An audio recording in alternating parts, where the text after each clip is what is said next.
Hi, happy Saturday. Today I'm going to do a little disclaimer at the beginning, which I normally don't do for my videos, but I'm going to do 2 short stories on depression. So if you don't want to listen, I have plenty other videos. I do many different genres, so go check something else out. I have short horror stories, I have children's books, and I show my illustration process, so I'm sure that there's something that hopefully will grab your attention. So why did I write short stories on depression? I'm not clinically depressed, but just like everybody, I have down days, down moments where you just don't feel like doing anything, you don't feel motivated, you just feel sad for no reason. I'm sure we can all relate. So I was looking online for prompt ideas one day. This was back in July of last year. I went to a website called Scribbler, which I could put a link down below for you if you want to go look up prompts yourself.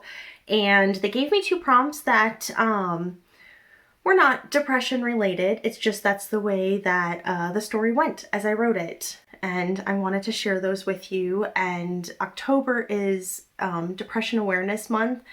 And I just didn't want to wait until October because depression happens every month, every day. These are just story prompts based on how people can really feel. I'm going to read them. And you can let me know what you think in the comments below, and you can let me know what you thought of my illustration at the beginning. And yeah, the prompt for this one was, she sat in the chair staring into space while the kids charged around above her, yelling at the top of their voices. Okay, here's my story. She sat in the chair staring into space while the kids charged around above her, yelling at the top of their voices.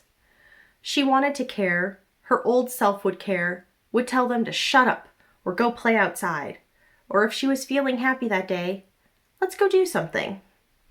That last one would always be met with a chorus of cheers and smiles. Even she'd smile. But lately she stopped caring. Let them do what they want, she thinks. If the neighbors complain, maybe Travis will care for me. Maybe someone will notice that I just sit here and let it all happen around me. The thought of a tear forms in her mind, but her eyes do nothing. She continues sitting in the chair, staring into space, while the children yell around her. Okay, and then I have a second one. The prompt for this one, again, they were both from the same website, which I'll put the link down below. The prompt for this one was, he hadn't seen the old man since. He hadn't seen the old man since last Tuesday. Normally the man on the corner would be out walking his dog, going to the mailbox, or tending to some weeds in his yard. Daniel would wave to him nearly every day. Occasionally they'd exchange hellos or talk about the weather if they met up at the community mailbox. But really, that was the extent of their interaction. Maybe he's on vacation visiting family, Daniel thinks as he pulls his car into the driveway. Just because I haven't seen him doesn't mean he's in the hospital. Or dead in his house, his mind whispers. Daniel gets out of the car and heads inside. He sets his bag down and heads to the fridge, rummaging around for something to eat. But the thought of the old man dead in his house doesn't leave his mind. In fact, over the next few hours, the thought gets louder and louder until Daniel decides he has to do something. He grabs his keys, puts his shoes back on, and heads out. He feels stupid rushing over to the neighbors at night, but he needs to at least knock on the door. Shit, Daniel thinks, realizing he forgot his cell phone on the couch. Fuck.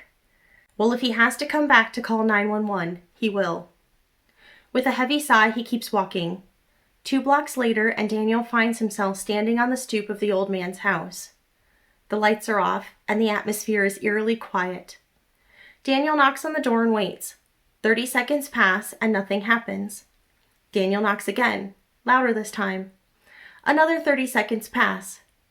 Daniel's anxiety rises as he gets ready to return home and call the police, telling them that maybe his neighbor is dead. He takes a step back from the porch and looks up and down the street, hoping someone else will come by to take care of the situation so it's out of his hands. But there's no one out.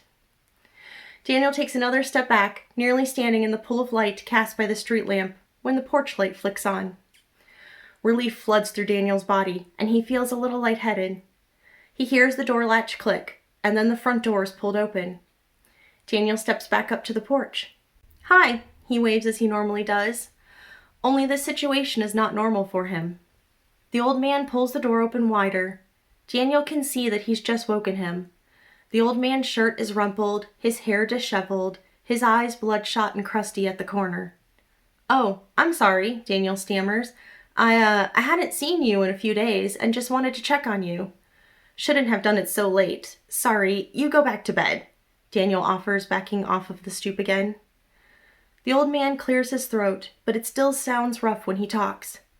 "It's fine," he croaks. "I wasn't sleeping. Don't do much of that lately." Daniel stops in his retreat. "Oh, everything okay?"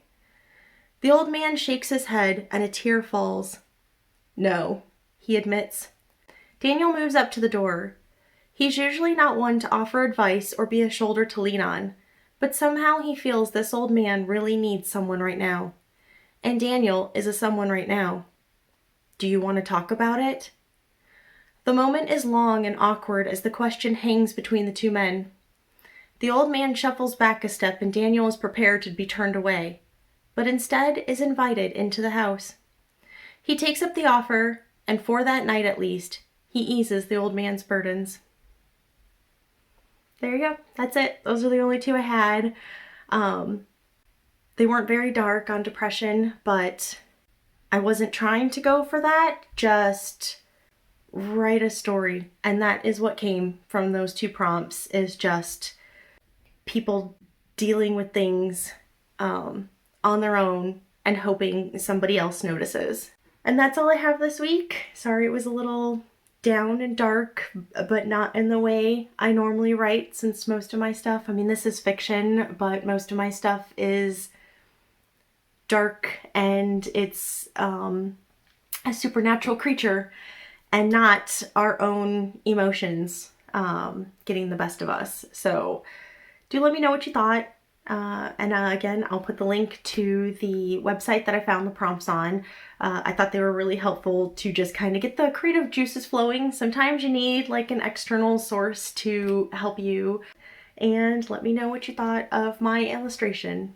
I will do cloud art next time, so it'll be something happier and peppier. And in the meantime, I hope you have a good rest of your weekend, and I will see you again in 2 weeks.